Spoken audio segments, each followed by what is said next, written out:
There is a kind of disrespect that does not announce itself as cruelty. It wears the costume of a joke. It arrives with a laugh track, a dismissive wave of the hand, a comment delivered so casually that the person on the receiving end is left wondering whether they are allowed to be hurt by it, whether they are being too sensitive, whether the years they have spent building something meaningful are really as small as that one sentence just made them feel. Sandra Okafor had heard versions of that sentence for 11 years. She had smiled through it at dinner parties. She had laughed along with it at family gatherings. She had absorbed it so many times that she had almost started to believe it herself. But on one afternoon on the set of Family Feud, her husband said it one more time, in front of 200 people, in front of Steve Harvey, and this time nobody laughed. What happened next is the reason this story has been told in living rooms, church halls, and workplace break rooms ever since. Her name was Sandra Okafor. She was 47 years old, born in Lagos, Nigeria, and raised from the age of 12 in Cincinnati, Ohio, after her parents emigrated in pursuit of the kind of life that required sacrifice before it ever offered reward. Her father had driven a taxi for 14 years. Her mother had cleaned office buildings on the overnight shift. Sandra had grown up understanding, at a cellular level, that work was not something you judged by its glamour. You judged it by what it built. She had become a home health aide, one of the people who go into the homes of elderly and disabled individuals every day to provide the kind of care that keeps people out of institutions, that preserves dignity, that makes it possible for someone to sleep in their own bed and wake up in a place that still feels like theirs. For 19 years, Sandra had done this work. She had sat with people in their final days. She had helped men and women who had once been teachers, soldiers, and engineers relearn how to button a shirt. She had held hands during medical emergencies, remembered the names of grandchildren from photographs on refrigerators, and showed up, reliably, day after day, to the homes of strangers who had come to depend on her as completely as they depended on anyone. She was, by every meaningful measure, extraordinary at what she did. Her husband was Dominic Okafor. He was 51 years old, a regional sales manager for a commercial equipment company based in Columbus. He was outgoing and well-dressed, the kind of man who had opinions about everything and delivered them with the confidence of someone accustomed to being listened to. He genuinely loved Sandra. Of that there was no real question, but somewhere in the 11 years of their marriage, a habit had taken root, a habit of diminishment, not malicious, not calculated, simply careless, the way some habits are, the kind that forms so gradually that the person doing it never notices the damage accumulating. He had a name for her work. He called it the babysitting job. He said it at parties. He said it to their friends.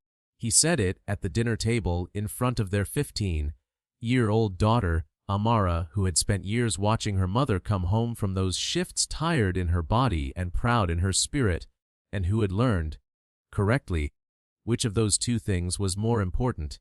The Family Feud application had been submitted by Amara herself, who was old enough to know that her mother deserved to be celebrated and young enough to believe that a game show might be the place where that finally happened. Sandra had not known about the application until the producers called. When Dominic found out, his first response had been enthusiastic. He liked cameras, liked competition, liked the idea of winning. He had spent the weeks before the taping telling people about it. He had not once, in those weeks, mentioned that his wife was the reason they had been selected. The Okafor family arrived at the Family Feud studio as a team of 5: Sandra and Dominic, their daughter Amara, Sandra's younger brother Chitty, and Dominic's college friend Marcus, who had been added as the 5th family member at Dominic's suggestion. They were a lively group. Dominic moved through the pre-show warm-up like a man who had been preparing for this, which in a sense he had. He was quick at the practice rounds, vocal with the production assistants, and generous with the jokes. Sandra stood slightly to his side throughout, the way she often did in social situations, present but not centered, observing rather than performing, comfortable in the background because she had spent 19 years learning that the background was where the real work happened. The game itself was competitive and entertaining. Dominic buzzed in on nearly every question. sometimes correctly, sometimes not, but always with total commitment. Sandra answered the questions she was given with the quiet accuracy of someone who listened carefully before speaking. Their family energy was good, and the audience responded to them warmly. It was during the midpoint of the main game, between rounds, with the cameras on the contestants and Steve Harvey working the room, that it happened. Steve was talking to the family, asking the casual questions he always asks, building the kind of texture that makes a game show feel like a conversation. He turned to Sandra and asked her what she did for work. Before she could answer, Dominic cut in with a grin. "She does the babysitting job," he said, in the easy, practiced tone of a man who had used the phrase so many times it no longer registered as anything other than a joke. "You know, wiping noses, making sure nobody falls down. Real high-stakes stuff." He laughed. Marcus laughed. A few audience members gave polite, uncertain chuckles, the kind of laughter that is not quite sure of itself. Sandra did not react visibly.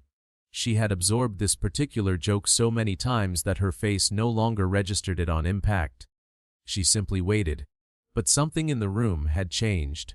Steve Harvey had stopped smiling.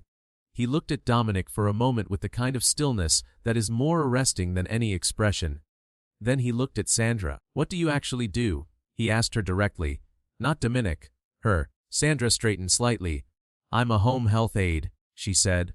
"I provide care for elderly and disabled clients in their homes. I've been doing it for 19 years. Steve nodded slowly. He let the weight of that settle before he said anything else. 19 years, he repeated. "Yes," Sandra said. "So you go into people's homes," Steve said, "and you take care of human beings who cannot fully take care of themselves. People who are vulnerable. People who need somebody they can trust to show up every single day." "That's right," Sandra said. Steve turned back to Dominic. The smile was still absent. "Say that again," he said. "What your wife does for a living, say it again for me." The audience had gone quiet. Dominic's grin had faded.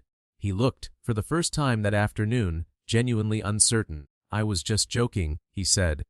"It was a joke." "I know it was a joke," Steve said.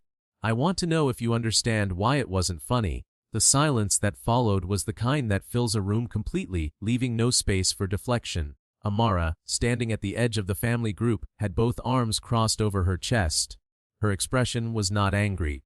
It was the expression of someone who has been waiting a long time for this particular conversation to happen in a room her father could not leave. Dominic looked at his daughter. Then he looked at his wife.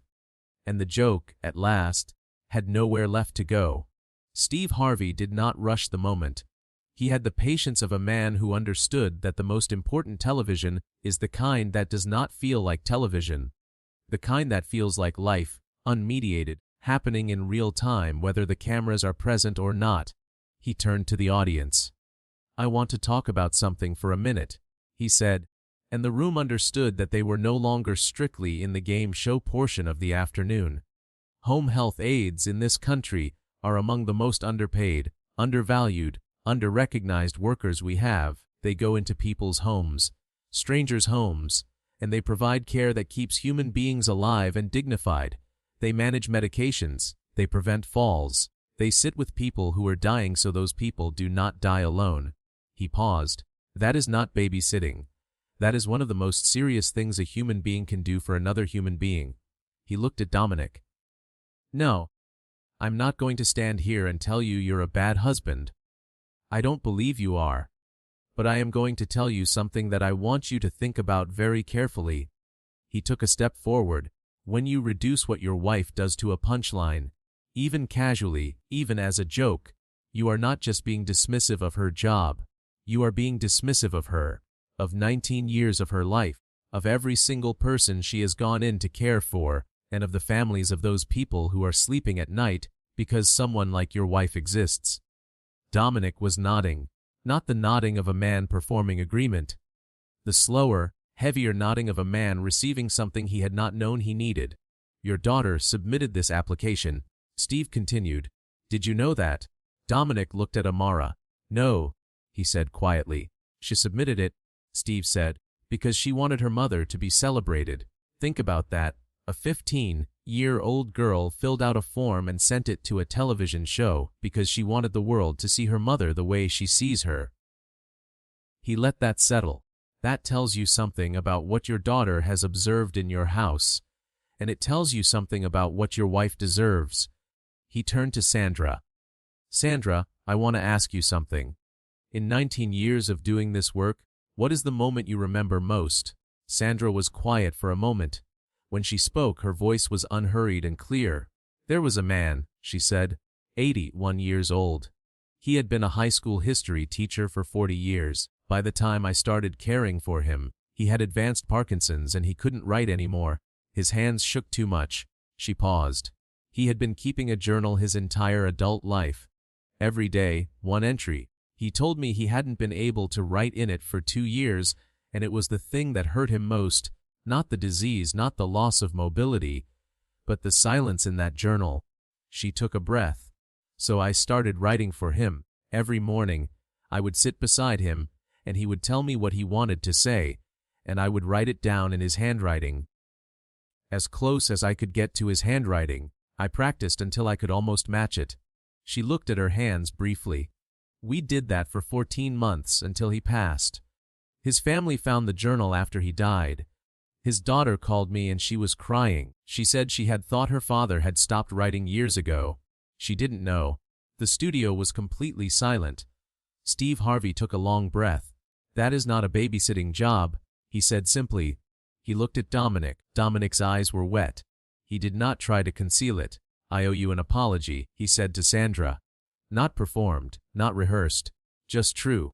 I have said that in front of people who respect you, in front of our daughter, and I never once stopped to think about what it was actually saying. About you. About what you give. He shook his head slightly. I'm sorry. That's not a good enough word for what I'm sorry for, but I mean it. Sandra looked at her husband for a long moment. Then she said, in the tone of a woman who had waited a long time for a door to open, I know you do. Their daughter uncrossed her arms. She walked across the stage and put her arm around her mother's shoulders and stayed there. Steve Harvey addressed the cameras directly. Ladies and gentlemen, every person watching this right now who has ever been made to feel that what they do doesn't matter, I want you to hear this. The value of your work is not determined by whether someone else thinks it sounds impressive at a dinner party. It is determined by the lives it touches, by the people who are better because you showed up. Never let anyone, not even the people you love, talk you out of knowing your own worth. The Okafor family won fast money that afternoon. Sandra played the final round with a composure that had been present all day, but now carried something additional. The composure of a woman who had been seen, accurately, in front of a full room. Her answers were precise and confident. They won the 20,000 prize, and when the amount was revealed, Dominic turned to Sandra first. Not to the camera, not to the crew, to his wife. When the episode aired, the segment with Steve Harvey's challenge to Dominic traveled quickly through social media. But it was not Dominic's apology that spread most widely. It was Sandra's story about the journal, about the retired teacher, the Parkinson's diagnosis, the 14 months of writing his words in an approximation of his handwriting so that his life's record did not go silent before he did. That story was clipped and shared independently of the rest of the episode, and it reached audiences that had never watched a single episode of Family Feud.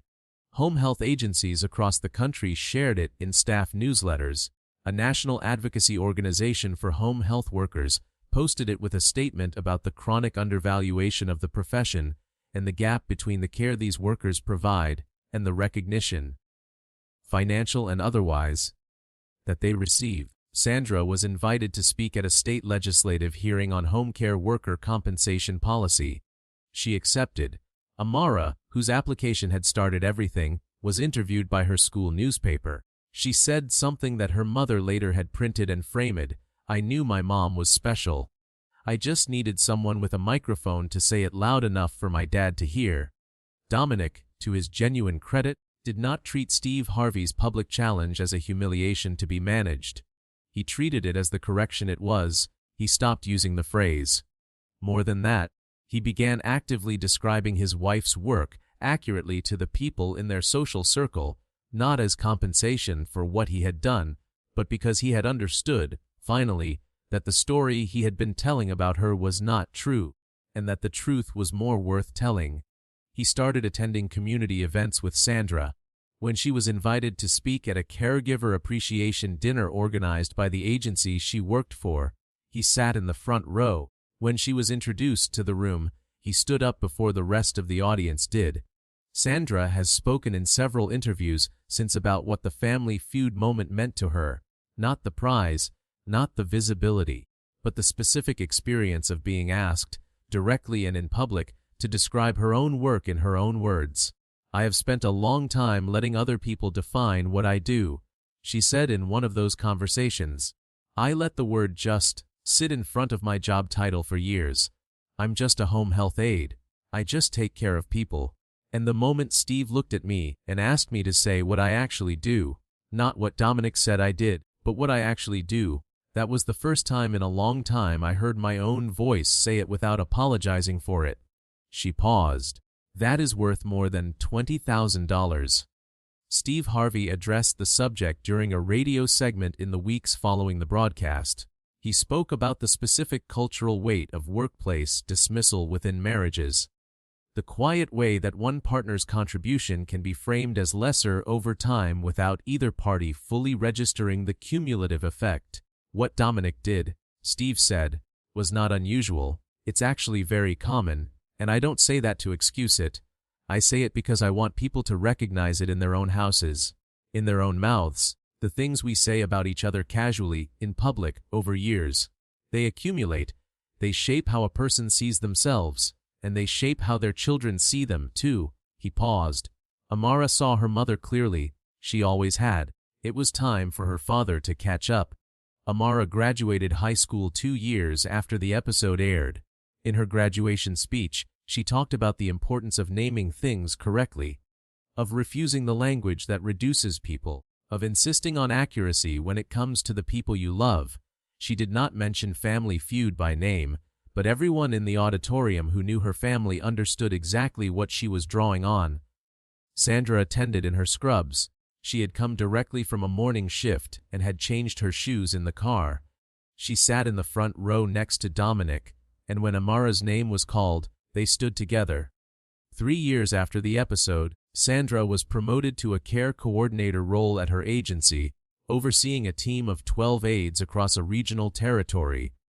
It was the kind of professional recognition that had been available to her for some time, but that she had not pursued, in part because she had internalized, over years of casual dismissal, a smaller sense of what she was entitled to reach for. She reached for it after Family Feud. Steve Harvey, when asked in a long-form interview what he believed his responsibility was in moments like the one with the O'Keefe family, gave an answer that has since been quoted widely in discussions about workplace respect and the particular erasure of caregiving labor. "My job, in the obvious sense, is to host a game show," he said. "But my actual job, the one I believe I was put in that chair to do, is to make sure that the people who come and stand on that stage feel, for however long they are there, that they matter. That their story matters, that what they have built and sacrificed and given is seen." He stopped. Sandra O'Keefe walked onto my stage, and her husband made a joke at her expense, and she didn't flinch, because she had heard it so many times. The fact that she didn't flinch is not a sign that it didn't hurt. It's a sign of how long it had been hurting. He looked directly at the interviewer. "I wasn't going to let that pass. Not on my stage." Sandra O'Keefe continues to do the work she has always done, in the homes of people who depend on her, on the days that are difficult and the days that are not, with the same reliability that has defined 19 years, and now more of a career built on the conviction that every human being deserves to be cared for with dignity. She no longer introduces herself with the word, just, in front of her title. If this story moved you, please like this video and subscribe to the channel. Every story we share is about the kind of courage that does not always look like courage from the outside. The courage of showing up, of holding your worth when someone else tries to bargain it down, and of raising children who can see what you have built, even when you have forgotten to count it yourself. Share this with someone who needs to hear that their work matters.